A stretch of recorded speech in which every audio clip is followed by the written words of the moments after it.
عائشہ کو لے کر کے دوسرے کمرے میں چلی گئیں، اور ظاہری بات ہے وہ ایک چھوٹا سا کمرہ تھا جو کہ مریضوں کے چیک اپ کے لیے رکھا گیا تھا۔ وہاں پر باقاعدہ ایک بستر تھا جو کہ بیڈ کی شکل میں تھا، اور وہاں پر کچھ ایسے آلات بھی موجود تھے جو کہ ظاہری بات ہے کہ سرجری وغیرہ یا دیگر معاملات میں کام آتے تھے۔ پھر یہ ہے کہ طاہرہ ایک ٹرینڈ نرس تھی اور اس قسم کے معاملات اچھے طریقے سے جانتی تھی۔ وہ خود کوئی 22-24 سال کی نوجوان لڑکی تھی۔ ڈاکٹر بھی تجربے کار تھی، اس سے بھی ان چیزوں کا پتہ تھا۔ صرف پریشان تھی تو باہر فردوس بیگم تھی جو کہ ڈاکٹر والے کمرے میں بیٹھے انتظار کر رہی تھی۔ قریب 40 یا 45 منٹ تک اسی طریقے سے فردوس بیگم باہر بیٹھی انتظار کرتی رہی، اور پھر ڈاکٹر فاطمہ اندر سے برآمد ہوئی۔ اس نے کہا مبارک ہو، بیٹی ہوئی ہے۔ عائشہ کے ہاں بیٹی ہوئی ہے، اور بچی اور ماں دونوں صحت مند ہیں۔ عائشہ کو تھوڑی مسئلہ تھا تو اس کو جو ہے وہ فی الحال جو ہے ابھی وہ ہوش میں نہیں ہے۔ خود اسے بے ہوش کر دیا ہے کہ اسے طاقت کا کوئی ٹیکہ وغیرہ لگایا ہے کہ ابھی اس نے ڈلیوری دی ہے، اس لیے بیچاری کیونکہ کم عمر ہے اس لیے تھوڑی دیر میں اسے ہوش آ جائے گی۔ اب اس بچی کو باقاعدہ باہر لایا گیا۔ فردوس بیگم نے اس بچی کو دیکھا، بہت ہی پیاری بچی تھی جو کہ ایک سفید رنگ کے کپڑے میں لپیٹ رکھی تھی۔ کہاں دل چاہتا ہے کہ بچی کو چھوڑ کر کے جائیں؟ چاہے اس کے باپ کا پتہ نہیں تھا، لیکن اس کی ماں کا تو پتہ تھا کہ عائشہ کی بیٹی ہے۔ لیکن فضل حسین کو کیا جواب دیں گے؟ تھوڑی دیر میں عائشہ کو بھی ہوش آ گیا، اس سے بھی وہاں سے باہر لے آیا گیا۔ یہاں پر بھی اسے باقاعدہ ایک صوفے پہ لٹا دیا گیا۔ اس کمرے میں کوئی بیڈ نہیں تھا، وہ ایک صوفے پر لیٹ گئی۔ وہ اب ہوش میں تھی، ماں سے باتیں کر رہی تھی، بچی بھی اس کے ساتھ لٹا دی گئی۔ بچی کو دیکھتی، ایک نظر اپنی ماں کو دیکھتی، شاید وہ کہنا چاہتی تھی کہ ماں اس کو چھوڑ کے مت جاؤ، ماں میں اپنی بچی کے بغیر نہیں رہ سکوں گی، ماں کسی طریقے سے ماں ابو کو منا لو، کسی طریقے سے ابو کو سنبھالو۔ ماں مجبور تھی اور عائشہ بھی مجبور تھی۔ وہ صرف دیکھ سکتی تھی ماں کی طرف، لیکن اسے پتا تھا کہ ماں اس سے زیادہ مجبور ہے۔ اسے پتا تھا کہ اس کا باپ کس قدر سخت طبیعت کا آدمی ہے، وہ کسی بھی شکل میں اس بچی کو قبول نہیں کرے گا۔ دونوں ماں بیٹی کا چہرہ اترا ہوا تھا، ان کو خوشی بھی تھی اور خوشی کے ساتھ ساتھ دکھ بھی تھا۔ ڈاکٹر فاطمہ آگے بڑھی، اس نے دونوں کو تسلی دی۔ اس نے کہا کہ دیکھو بات یہ ہے، اس لڑکی کو میں لے رہی ہوں۔ اب کیوں لے رہی ہوں یہ بھی میں تمہیں بتاتی ہوں۔ میرے بیٹی کی شادی کو 3 سال ہو چکے ہیں، لیکن میری بہو کے ہاں اولاد نہیں ہے۔ میں نے اپنی بہو کا چیک اپ کیا تھا اور اس میں بہت مشکل ہے کہ وہ زندگی میں کبھی کسی لڑکی کو یا کسی لڑکے کو جنم دے سکے، ماں بن سکے۔ اس لیے اس بات کو لے کر کے میں پریشان رہتی تھی، اور میں اکثر سوچتی تھی کہ ہاسپٹل سے اگر مجھے کوئی بچہ اپنی مرضی سے گود دے دے، یا پھر میں کسی دارالعمان یا یتیم خانے سے اپنی بہو کے لیے کوئی بچہ لے آؤں۔ پھر جب عائشہ والا کیس آیا تو میرے ذہن میں آیا کہ مجھے کسی یتیم خانے دارالعمان جانے کی ضرورت کیا ہے؟ عائشہ کے جو بھی بیٹی بیٹا ہوگا اس سے میں اپنی بہو کی گود میں ڈال دوں گی، اپنے گھر اسے اپنا جو ہے وہ اپنے گھر پالوں گی، میں اس کی دادی بن جاؤں گی۔ لہٰذا تم دونوں اس بات کو لے کر کے پریشان نہ ہو، تم دونوں کو میں اپنی بہو سے بھی ملاؤں گی، اور اس بیچاری کو یہ بھی بتاؤں گی کہ تم لوگوں کس مجبوری میں یہ بچی ہمیں دے رہے ہو۔ ساری بات ہے اسے بچی ملے گی، اسے کسی چیز کا اعتراض نہیں ہوگا، اور ہو سکے تو بچے کے لیے ماں کا دودھ بہت ضروری ہوتا ہے۔ اب ایسا ہے کہ میری بہو کوشش کرے گی کہ وہ تم لوگوں سے ملے، خاص طور پر عائشہ کے ساتھ۔ جب عائشہ کو وقت لگے وہ میری بہو کے پاس گھر آ جائے، میری بہو کو وقت لگے وہ عائشہ سے ملے، کچھ ماں کا دودھ، چلو کچھ فیڈر کا دے لیں گے. اس طریقے سے چوری چھپے کام چلائیں گے اور کوشش کریں گے کہ کسی کو محسوس بھی نہ ہو.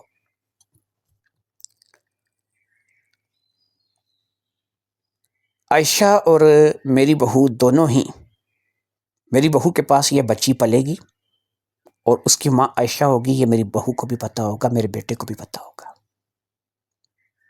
آپ جب چاہیں آ کر کے اس سے مل سکتے ہیں، جب چاہے آپ آ سکتے ہیں اور بچی کے ساتھ مل کے جا سکتے ہیں. آپ کو کوئی روکنے والا نہیں ہوگا. فردوس اور عائشہ کے لیے اتنا کافی تھا کہ ڈاکٹر فاطمہ اس قدر تعاون کر رہی تھی، لہٰذا اب انہوں نے اس بات کا فیصلہ کر لیا کہ بچی ڈاکٹر فاطمہ کے حوالے کر دیں گے. اگلی صبح ڈاکٹر فاطمہ کی بہو سب سے پہلے ہاسپٹل پہنچی. وہ اپنے شوہر کے ساتھ تھی. اس نے فاطمہ سے وہ بچی لی اور باقاعدہ ڈاکٹر فاطمہ نے عائشہ اور فردوس کے بارے میں اسے بتا دیا، ساری بات اسے بتا دی. اس نے اس بات پہ غور ہی نہیں کیا کہ کیوں ہوا، کب ہوا، کیسے ہوا. اس نے بچی کو سینے سے لپٹا لیا. اس کی برسوں کی خواہش پوری ہو گئی تھی، اس کو بیٹی مل گئی تھی. عائشہ نے بچی کو 2-3 مرتبہ دودھ دیا تھا، وہاں بھی اس نے بچی کو دودھ دیا اور پھر وہ بچی اس نے مریم کے حوالے کر دی، جو کہ ڈاکٹر فاطمہ کی بہو تھی. باقاعدہ یہ بات طے ہو گئی کہ جب بھی موقع ملے گا وہ بچے کو جا کے دودھ پلا دے گی، اور جب بھی موقع ملے گا وہ اس کے ساتھ مل سکے گی، اس کے ساتھ ہنس بول سکے گی. باقی بچے کو فیڈر کا دودھ دینا پڑے گا. ظاہری بات ہے کہ ہر وقت اسے ماں یعنی عائشہ کی سہولت میں اثر نہیں ہوگی. اب وہ لوگ وہاں سے روانہ ہو گئے اور فضل حسین کے آنے سے پہلے ہی وہ گھر پہنچ گئے. عائشہ اگرچہ کمزور تھی لیکن چلنے پھرنے کے قابل تھی. فضل حسین کو جا کر یہی بتایا گیا کہ اپینڈکس کا آپریشن نہیں ہوگا. انہوں نے کہا ہے کہ دوائیوں سے ٹھیک ہو جائے گا. دوائی دے کے انہوں نے واپس بھیج دیا ہے. اس نے دیکھا کہ بیٹی کمزور نظر آ رہی تھی. اس نے کہا کہ ایک ہی رات میں بیٹی بہت کمزور ہو گئی ہے. اس نے کہا کہ بس ایسا ہے کہ انہوں نے ظاہری بات ہے کہ اپنی ٹریٹمنٹ کی ہے، کوئی دوائیاں وغیرہ دی ہیں. باقی یہ ہے کہ بچی ہے گھبرا گئی ہوگی. کسی نہ کسی طریقے سے فردوس بیگم نے ٹال دیا اور پھر اسی طریقے سے اب ایک دفعہ پھر وہ اپنے گھر میں آباد ہو گئے. تھوڑے دن تک کمزوری رہی اور پھر آہستہ آہستہ عائشہ نے ریکوری کر لی. اب عائشہ سکول جاتی، ظاہری بات ہے کہ وہ سکول تو ابھی پڑھ رہی تھی. وہ سکول جاتی، کوئی نہ کوئی وقت نکال کر کے وہ مریم کے پاس چلی جاتی، کیونکہ مریم وہاں سے زیادہ دور نہیں تھی. کبھی مریم اس سے ملنے کے لیے آ جاتی اور کسی نہ کسی بہانے سے تھوڑی دیر کے لیے 10-15 منٹ سے کے لیے بچے کو اٹھا لیا جاتا اور اسی دوران عائشہ اسے دودھ دے کے مریم کے حوالے کر دیتی. یہ سلسلہ چلتا رہا. کبھی وہ عائشہ کا دودھ پی کے بڑا ہوتا رہا اور کبھی وہ مریم کے فیڈر پی کر کے بڑا ہوتا رہا. مریم ظاہری بات ہے اسے فیڈر کا دودھ ہی دے سکتی تھی. یہ بات تو چل نکلی تھی، کسی نہ کسی طریقے سے پردہ پڑ گیا تھا. ایک بچی کی 2 مائیں تھیں. وہ ماں مریم کی شکل میں بھی مل گئی تھی اور وہ ماں عائشہ کی شکل میں بھی مل گئی تھی. آج بھی جب بھی فردوس بیگم عائشہ سے یہ سوال کرتی تھی کہ عائشہ اب تو یاد کرو کیا ہوا تھا، کیسے ہوا تھا، کب ہوا تھا، آج بھی اس کا یہی جواب تھا کہ ماں مجھے نہیں پتا. اب فردوس بیگم سوچنے لگی کہ میں بیٹی ہی کو کیوں کہہ رہی ہوں کہ یاد کرو. ہم ماں باپ ہیں، فضل حسین باپ ہے، میں ماں ہوں. ہم بھی تو اپنے ذہن پہ زور دیں. بات تو تقریباً 1 سال پرانی ہے کہ 1 سال پہلے کیا ہوا تھا. کوئی ایسی بات، کوئی ایسا حادثہ، کیا فضل حسین، لیکن میں مر کر بھی یقین نہیں کر سکتی کہ فضل حسین اپنی بیٹی کے بارے میں ایسا ارادہ رکھتا ہوگا۔ وہ ایک نمازی پرہیزی اور سخت مزاج آدمی تھا، وہ ایسی باتوں سے دور رہتا تھا۔ پھر میں اس کی بیوی ہوں، مجھے نہیں پتا ہوگا اس کا تو کیا ہوگا، وہ ایسا ہے ہی نہیں ہے، کیا ہو سکتا ہے، کہاں ہو سکتا ہے، کس نے کیا ہوگا، سمجھ سے بالاتر بات تھی۔ پھر ایک دن اچانک ایسے ہی کام کرتے ہوئے، سبزی کاٹتے کاٹتے، ایک بات فردوس بیگم کے دماغ میں آئی، میں نے اب تک ایسا کیوں نہیں سوچا، ہو سکتا ہے بات ماننے والی نہیں ہے، اس پہ بھی ایسا ہی لگتا ہے کہ نہ ہی مانوں تو اچھا ہے، لیکن کیا کروں، مجھے لگتا ہے کہ یہ ہو سکتا ہے۔ کون سی بات ہے، کیا ہو سکتا ہے؟ اس نے سوچا کہ آج سے سال سوا سال پہلے انجم تو یہاں رہتا تھا ہمارے پاس نا، ماں باپ تو نہیں ہے، اسے اپنے ساتھ لے آئی تھی جب میرا نکاح فضل حسین کے ساتھ ہوا تھا۔ جب وہ یہاں ہمارے گھر میں آیا تھا تو 9-10 سال کا تھا۔ پھر اس کے بعد عائشہ پیدا ہوئی۔ عائشہ جس وقت 13 یا 14 سال کی عمر کو پہنچی تو وہ 24 سال کا تھا۔ اچانک اس کی صحت بہت ڈلنے لگی تھی، پتہ نہیں اس نے کھانا پینا راس نہیں آ رہا تھا، کیا ہو رہا تھا، اس کی صحت بہت ڈلنے لگی تھی، زیادہ وقت باہر گزارتا تھا، محنت مزدوری کرتا تھا، زیادہ تر باہر رہتا تھا، 2-3 دن گھر نہیں آتا تھا، جب بھی پوچھو تو کہتا تھا کہ باجی کام ہی ایسا ہے کہ کبھی کبھی وہاں رات کو بھی رکنا پڑ جاتا ہے، پھر آؤں جاؤں اس میں کافی ٹائم لگ جاتا ہے، اس لیے 2-3 دن وہیں اکٹھے لگا آتا ہوں۔ محنت مزدوری کرتا تھا، ظاہری بات ہے ایسے کاموں میں ایسا ہو جاتا ہے، کبھی کبھی انسان کو باہر بھی رہنا پڑ جاتا ہے۔ صحت بہت زیادہ ڈلنے لگی تھی، بہت زیادہ کمزور ہو گیا تھا، ہڈیاں نکل آئی تھیں۔ پھر اچانک ایک رات اس کے پیٹ میں درد اٹھا ہے۔ ہم لوگ یہی کوشش کرتے رہے کہ چلو اس کو اجوائن دیتے ہیں، اس کو کوئی ایسی چیز دے دیتے ہیں کہ جس سے اس کے پیٹ کا درد آرام آ جائے، لیکن جب دیکھا کہ قابو سے باہر ہوتا جا رہا ہے تو پھر اس کو لے کر کے ہم لوگ ہاسپٹل کے لیے نکلے، لیکن ابھی ہم راستے میں ہی تھے کہ اس نے جان کی بازی ہار دی، وہ دم توڑ گیا۔ یہ تو کوئی سال سوا سال پہلے ہی ایسا ہوا ہے کہ وہ فوت ہوا ہے۔ اس کے فوت ہو جانے کے کچھ دنوں بعد، کچھ عرصے بعد عائشہ کے پیٹ میں درد ہوا تھا اور عائشہ کو میں لے کر کے پہلی بار ہاسپٹل گئی تھی، یعنی اس وقت تک اسے فوت ہوئے تقریباً سال بھر ہو چکا تھا۔ تو اس کا مطلب یہ ہوا کہ کیا میں انجم پہ شک کر سکتی ہوں؟ کیا عائشہ کا مجرم انجم ہو سکتا ہے؟ انجم کا کچھ سامان تھا جو کہ ابھی تک اسی گھر میں پڑا تھا۔ فردوس بیگم نے وہ سبزی جو کہ وہ کاٹ رہی تھی اسے ایک سائڈ پہ رکھا اور اس کمرے کی طرف بڑھ گئی جہاں پر انجم کا سامان پڑا تھا۔ وہ ایک چھوٹا سا سوٹ کیس تھا، ایک بیگ تھا، کچھ کپڑے تھے، اسی قسم کی چیزیں تھیں۔ اب اس نے باقاعدہ سے ان چیزوں کی تلاشی لینی شروع کر دی، کپڑوں کو، بیگ کو اور اس سوٹ کیس کو اچھی طریقے سے چیک کرنے کے بعد ایک سوٹ کیس کی جیب سے ایک خاکی رنگ کا لفافہ ملا، اس خاکی رنگ کے لفافے میں ایک سفید سے رنگ کا پاؤڈر تھا۔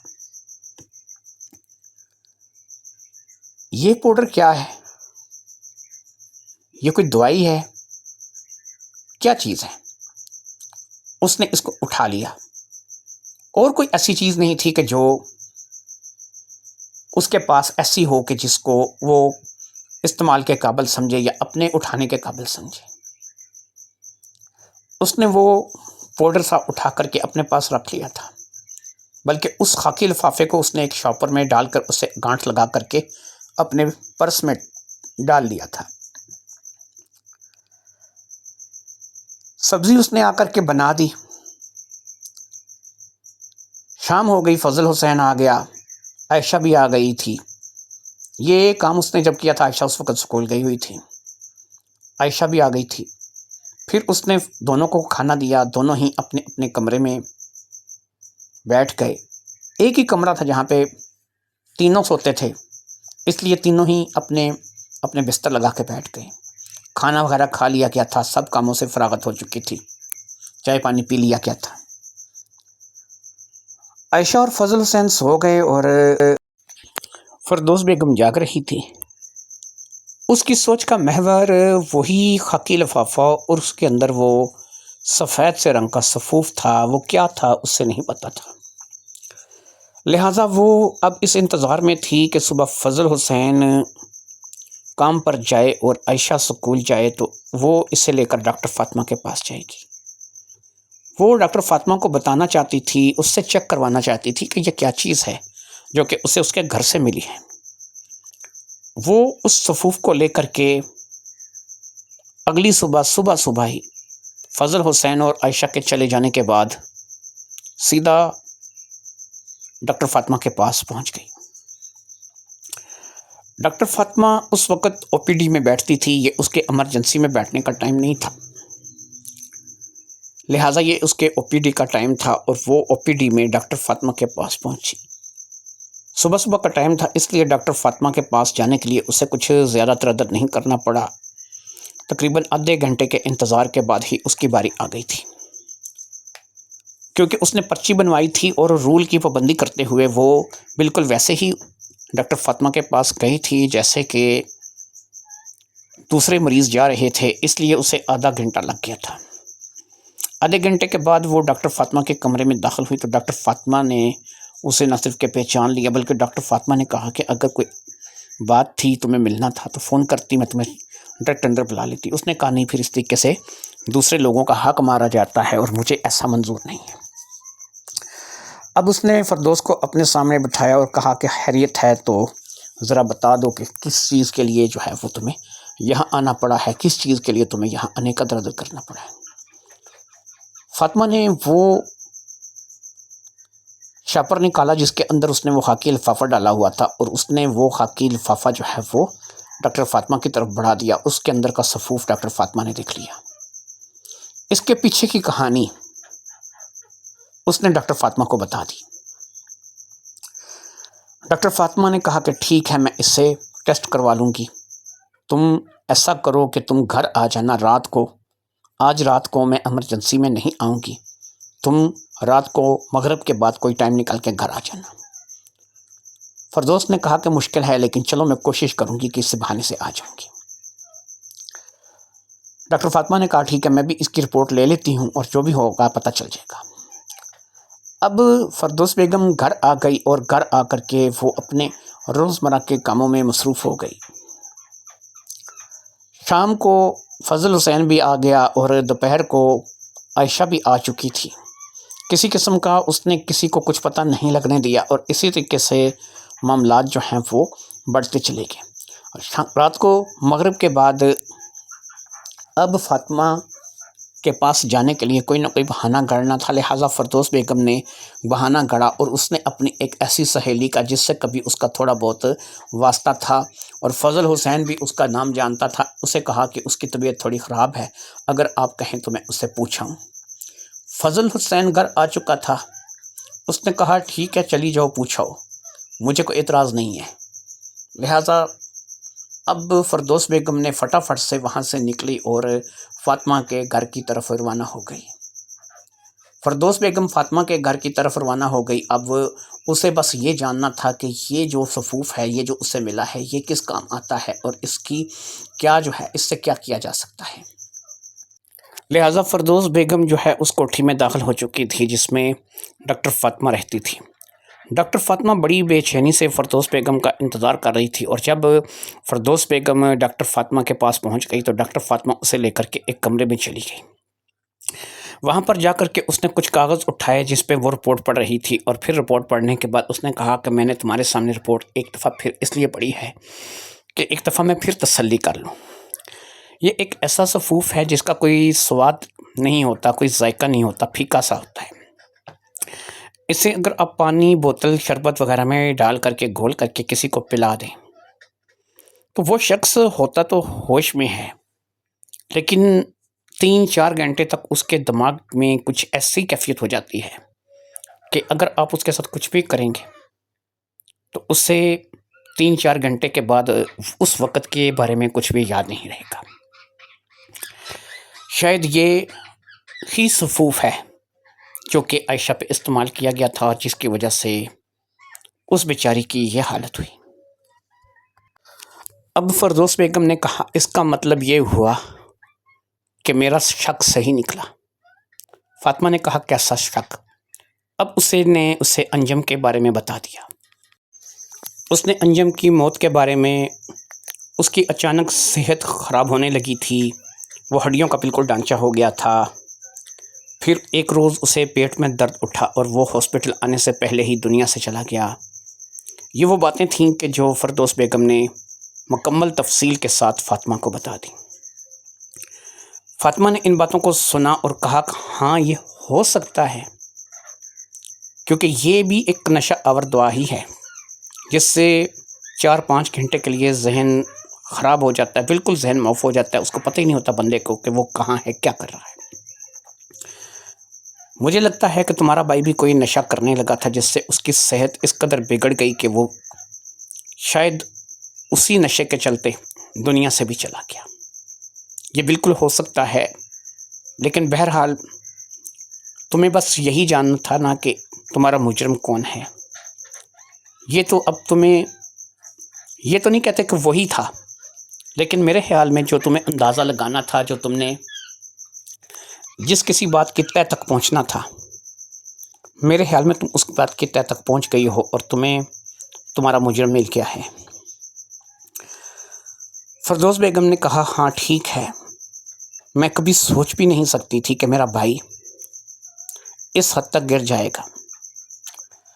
اب ظاہری بات ہے کہ فاطمہ کیا کہتی؟ فاطمہ نے کہا کہ یہ بات نہیں ہے، یہ جو نشہ چیز ہی ایسی ہوتی ہے کہ جب انسان کوئی کسی نشے میں لگ جاتا ہے تو وہ انسان کچھ بھی کر سکتا ہے، اس سے کچھ بھی جو ہے وہ توقع کی جا سکتی ہے، کوئی بھی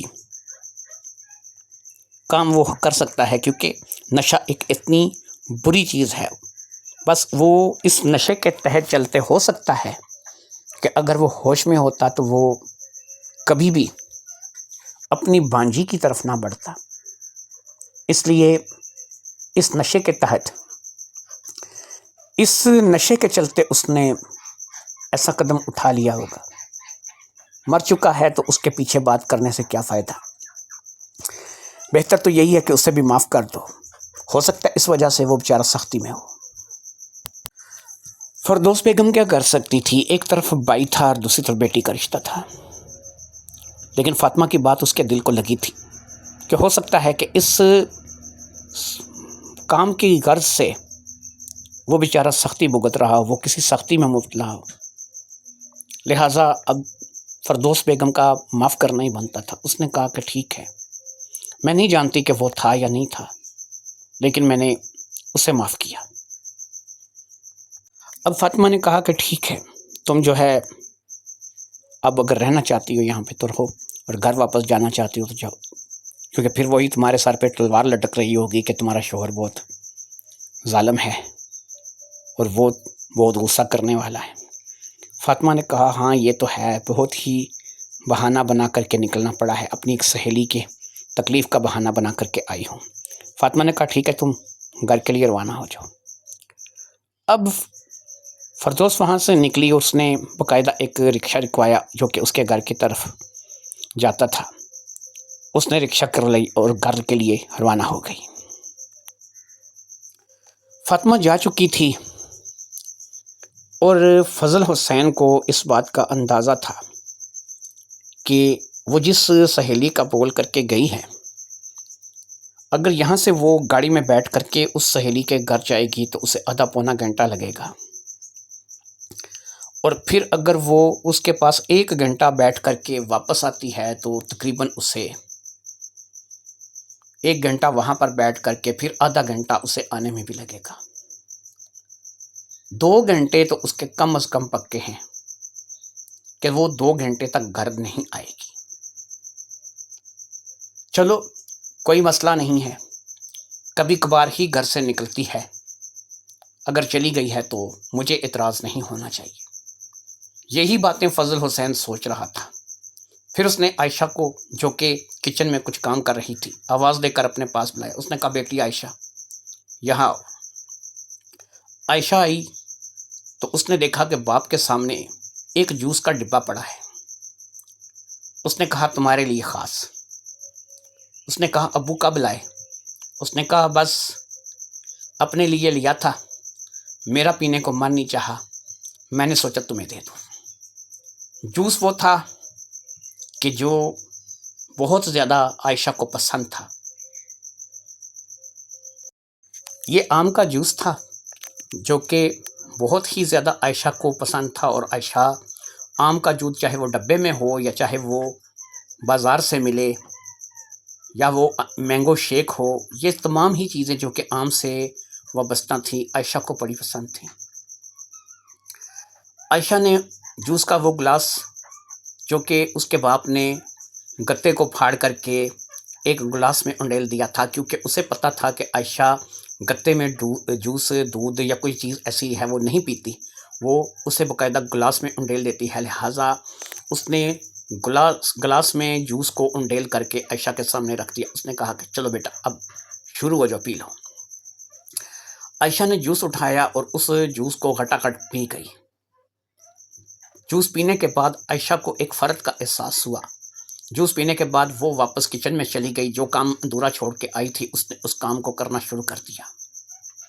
قریب 10 منٹ گزرے ہوں گے کہ اس سے ایسا محسوس ہوا کہ اس کو چکر سے آ رہے ہیں، اس کا سر چکرا رہا ہے۔ وہ وہیں زمین پر بیٹھ گئی اور کچن میں ہی اس نے اپنے ہاتھ میں باقاعدہ سبزی کاٹنے والی چھری پکڑ رکھی تھی، وہ بھی اس کے ہاتھ سے چھوٹ کر کے گر گئی اور وہ بے جان سی ہو کر کے وہاں کچن میں بیٹھ گئی۔ اب فضل حسین بھاگتا ہوا کچن میں گیا، اس نے دیکھا تو اس کی بیٹی جو ہے وہ اس وقت بے ہوشی کے عالم میں تھی۔ وہ ہوش اور بے ہوشی کے بیچ میں تھی، یعنی وہ جاگ رہی تھی، سوئی نہیں تھی، لیکن وہ ایسا ہی لگ رہا تھا کہ وہ بے ہوشی کے عالم میں ہے۔ اس نے اس چھری کو دیکھا جو کہ نیچے زمین پر گری پڑی تھی، اس نے اس چھری کو اٹھا کر کے اوپر شیڈ پہ رکھ دیا، اور اس کے بعد اس نے اپنی بیٹی کو دونوں ہاتھوں سے اٹھا کر کے اسے کھڑا کیا اور اس نے کندھے پہ لاد لیا۔ کندھے پہ لادنے کے بعد اس نے اپنی بیٹی کو لا کر کے ایک جگہ ایک بستر پہ ڈالا جو کہ ایک صاف ستھرا بستر تھا۔ اس نے اس بستر پر اپنی بیٹی کو لٹایا۔ اسے اب ایسا ہی محسوس ہو رہا تھا کہ اس کی بیٹی جاگتے سوتے کی سی کیفیت میں ہے۔ وہ کچھ بڑبڑا رہی تھی، اسے پکار رہی تھی، کبھی ابو کا نام لے رہی تھی، کبھی ماں کا نام لے رہی تھی، کبھی وہ کچھ کہہ رہی تھی، یعنی وہ اسی کیفیت میں تھی کہ اس سے نہ تو ہوش میں کہا جا سکتا تھا اور نہ بے ہوشی میں۔ اب وہ اسے یہاں پر لٹا کر کے باہر کے گیٹ کی طرف بڑھا اور باہر کے گیٹ کی جا کر کے اس نے کنڈی لگا دی۔ اس نے باہر کے گیٹ کو اچھی طریقے سے بند کر دیا تھا اور اس پہ باقاعدہ اس نے کنڈی چڑھا دی تھی۔ اس نے اندازہ لگا لیا تھا کہ اس وقت تک تو صرف اور صرف فردوس بیگم جو ہے وہ اپنی سہیلی کے گھر پہنچی ہوگی، یعنی کہ ابھی تو اسے یہاں سے گئے ہوئے آدھا پونا گھنٹہ ہوا تھا۔ ظاہری بات ہے کہ اسے سہیلی کے گھر میں بھی قریب 1 گھنٹہ لگے گا اور اس کے بعد وہ واپس آئے گی، یعنی 1.5 گھنٹے کا ایک طویل ٹائم تھا جو کہ فضل حسین کے پاس موجود تھا۔ اب فضل حسین باہر کا دروازہ بند کر کے اچھے طریقے سے مطمئن ہونے کے بعد نہایت ہی اطمینان کے ساتھ چلتا ہوا اپنے کمرے تک آیا۔ اس نے ایک جیب سے پڑیا سی نکالی اور اس پڑیا کو اس نے باقاعدہ ایک گلاس میں ڈالا، اس میں تھوڑا پانی ڈالا اور اس پڑیا کو اس نے پی لیا۔ اب وہ بھی ایک نشے کی، ایک سرور کی سی کیفیت میں تھا۔ اس سے ایسا لگ رہا تھا کہ وہ بالکل ہی ایک ایسی کیفیت میں چلا گیا ہے کہ اس سے اب ارد گرد کی کچھ ہوش نہیں ہے۔ وہ اس نشے کی پڑیا کو پی کر کے نشے میں جھوم رہا تھا، لہرا رہا تھا۔ لیکن اس کی وہ کیفیت نہیں تھی جو کہ عائشہ کے ساتھ تھی۔ وہ باقاعدہ ہر طرف سے سوچنے سمجھنے کی صلاحیت رکھتا تھا، اسے پتہ تھا وہ اس وقت کہاں ہے، اس کے سامنے کون ہے، وہ کس گھر میں موجود ہے، کون کون لوگ اس گھر میں موجود ہیں، وہ سب کچھ جانتا تھا، کون کون سی چیز کون کون سی جگہ پر پڑی ہے، اس لیے اسے کسی چیز کی پرواہ نہیں تھی۔ اب وہ سوئی ہوئی یا پھر کہہ سکتے ہیں کہ نیم بے ہوشی کے کیفیت میں موجود عائشہ کی طرف بڑھا۔ ایک ہاتھ بڑھا کر کے اس نے عائشہ کا دوپٹہ کھینچ کر کے دوسری طرف پھینک دیا تھا، اور پھر عائشہ کو اب اس نے بالکل بستر پر سیدھا لٹا لیا تھا۔ اسے اچھی طرح سے یاد تھا کہ وہ عائشہ کے ساتھ کئی بار پہلے بھی ایسا کر چکا ہے۔ وہ یہی دوائی اس کو دیا کرتا تھا جس دوائی کی وجہ سے وہ اپنے ہوش سے بیگانہ ہو جاتی تھی اور اسے کچھ یاد نہیں رہتا تھا۔ اس دوائی کا اثر 4-5 گھنٹے تک رہتا تھا، اور اسی کیفیت میں ظاہری بات ہے کہ اس کے 4-5 گھنٹے گزر جاتے تھے۔ جب اسے ہوش آتا تھا تو اسے کچھ پتہ نہیں ہوتا تھا کہ کیا اس کے ساتھ ہو چکا ہے۔ آج بھی اس کے ساتھ بالکل ایسا ہی ہوا تھا۔ اس نے اندازہ لگایا تھا کہ قریب 1.5 گھنٹے کا ٹائم میرے پاس موجود ہے، اور اس 1.5 گھنٹے میں کھل کھیل سکتا ہوں۔ مجھے کسی کی پرواہ نہیں ہے، کوئی گھر پہ موجود نہیں ہے، اور صرف یہی میرے پاس گھر میں موجود ہے، اور میں ہوں اور یہ ہے۔ اسی طریقے سے وہ اپنے کام میں مگن ہو گیا، اور پھر اس نے اپنا کام کر لیا۔ وہ اپنے کام سے فارغ ہوا، اور پھر اسی طریقے سے نشے میں جھومتا ہوا وہ ایک دوسرے بستر پر گر گیا۔ جس بستر کے اوپر اس وقت عائشہ سو رہی تھی، یا پھر عائشہ نیم بے ہوشی کے عالم میں تھی، وہ بھی اپنے ایک بستر پر تھی، اور یہ بھی ایک دوسرے بستر پر اسی چارپائی پہ آ کر کے گر گیا تھا۔ ابھی یہ اس چارپائی پہ آ کر کے گرا ہی تھا کہ باہر سے دستک کی آواز سنائی تھی۔ یہ دستک کی آواز ظاہری بات ہے کہ فردوس بیگم کے علاوہ کسی کی نہیں ہو سکتی تھی۔ اسے ایک دم سے احساس ہوا کہ 1.5 گھنٹہ گزر بھی گیا۔ خیر، یہ اسی طریقے سے نشے میں جھومتا ہوا، کیونکہ نشہ تو اس نے بھی شدید کر لیا تھا، باہر گیا، اور اس نے باہر جا کر کے دروازہ کھولنے سے پہلے پوچھا کون ہے۔ دوسری طرف سے فردوس بیگم کی آواز سنائی دی، میں ہوں۔ اب اس نے کہا کہ ٹھیک ہے، دروازہ کھولتا ہوں۔ اس نے دروازہ کھولا تو فردوس بیگم کو کچھ عجیب سا لگا۔ یہ سامنے ہی کھڑا تھا، لیکن یہ تھوڑا لڑکھڑا رہا تھا، ایسا لگ رہا تھا کہ جیسے یہ کسی نشے کی کیفیت میں ہے۔ اس نے فضل حسین کو آج تک ایسے نہیں دیکھا تھا۔ وہ پریشان ہو گئی۔ اس نے کہا کہ آپ کو کیا ہوا ہے، آپ کی طبیعت ٹھیک ہے؟ اس نے کہا ہاں، مجھے کیا ہو سکتا ہے، میں ٹھیک ہوں، آؤ اندر آ جاؤ تم بھی۔ اب وہ سہارا دے کر کے فضل حسین کو اندر تک لے کر کے آئی، اور اندر لا کر کے اس نے اس کمرے میں، جس کمرے میں اس وقت عائشہ نیم بے ہوشی کے عالم میں پڑی تھی، اس سے فضل حسین کو اس نے چارپائی پر بٹھا دیا۔ جیسے ہی اس نے فضل حسین کو چارپائی پر بٹھایا، اس کی نظر عائشہ پر پڑی۔ عائشہ اس وقت وہی نیم بے ہوشی کے عالم میں بڑبڑا رہی تھی۔ فردوس بیگم عائشہ کے پاس چلی گئی۔ اس نے دیکھا تو بستر کی چادر بے ترتیب ہو رہی تھی، عائشہ کے کپڑے بھی کچھ بے ترتیب ہی دکھائی دے رہے تھے۔ یہ سب کچھ دیکھ کر کے فردوس بیگم کا ماتھا ٹھنکا، اور اسے ایسا لگا کہ اسے شاید مجرم مل گیا ہے۔ اس نے شاید مجرم کو اب پہچانا تھا، جسے وہ مجرم سمجھ رہی تھی وہ مجرم نہیں تھا، مجرم اب پہچانا گیا تھا۔ وہ عائشہ کے پاس کان لے کر کے گئی، کیونکہ عائشہ بہت آہستہ آواز میں بڑبڑا رہی تھی۔ وہ سننا چاہتی تھی کہ عائشہ کیا کہہ رہی ہے، عائشہ کی کیا بات ہے، عائشہ کیا بات کرنا چاہ رہی ہے۔ لہٰذا جیسے ہی اس نے کان عائشہ کے بالکل قریب کیا، عائشہ کی بڑبڑاہٹ سنائی تھی، ابو نہیں کرے نا، ابو چھوڑ دو، ابو چھوڑ دو۔ اس کی یہی رٹ لگی ہوئی تھی کہ ابو نہیں کریں، ابو چھوڑ دیں، ابو مجھے کچھ نہ کریں، اب پتہ نہیں آپ کیا کر رہے ہیں، ابو مجھے کیا ہو رہا ہے۔ وہ یہی باتیں کر رہی تھی۔ یہ بات ظاہری بات ہے کہ فردوس بیگم کے اندر کے غصے کو جگانے کے لیے کافی تھی۔ ایک طرف شوہر تھا، ایک طرف بیٹی تھی۔